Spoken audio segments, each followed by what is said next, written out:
Ladies and gentlemen, the International Scout is back.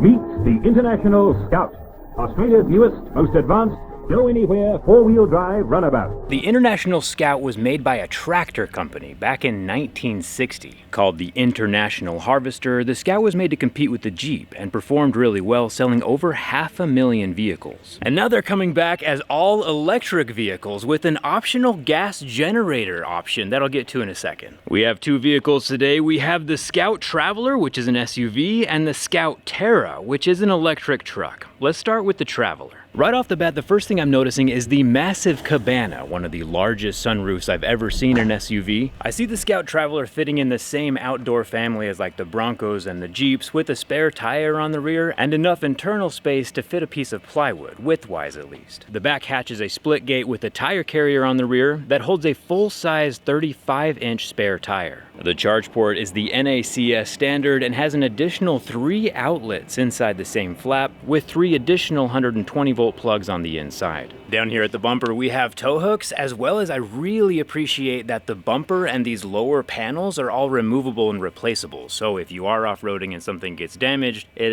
isn't a massive repair bill. And while other vehicles might be going for a more minimalist aesthetic, this Scout Traveler has a blinker stock and tactile buttons all throughout the interior, with 2 displays, one in front of the driver and another in between the driver and passenger. The steering wheel has large control dials for the driver, and the passenger actually has a dial themselves placed on the side of the center display, so they can control the volume in a community UI sort of thing. And the passenger seat has a pull-out tray for meals, a laptop, or getting things done while charging.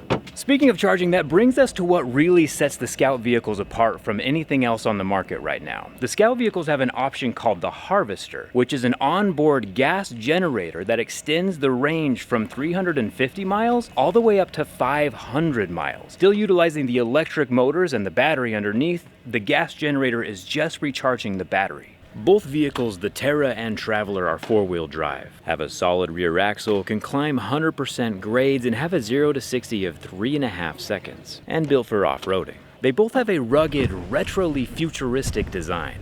Sitting in the driver's seat feels so good. This is like a rugged kind of outdoorsy aesthetic, and I'm sure they're gonna have different interior options, but what we have right now is a hempwood door panel trim that also wraps around the dashboard with throwbacks to the original Scout designs. The massive glass roof up top, which hopefully has some kind of tinting for us, for the people who like to drive trucks. We have large dials on the steering wheel, a compass here in the middle, which is interesting, and different off-road modes, all which come with their own buttons, 2 screens with the same passenger dial over here, as well as a tray that pulls out for the passenger. And speaking of passengers, there are 2 spots in the front with a bench seat, which I'm a huge fan of. The Scout Terra does have a large glass roof on top, but I'm told that it will probably not retract like we see on the Traveler. The bed of the Terra is 5.5 feet long, 49 inches wide between the wheel wells, and something I'm excited about, it has a 240-volt plug in the back to power the bigger tools like welders. With a 10,000-pound towing capacity, it can also power an RV. So I guess the biggest question is, this is a production intent vehicle, but not every prototype makes it to the streets. But this one feels different. Scout is an independent American startup that's backed by the Volkswagen Group, which you might have heard of before. They are currently building a $2 billion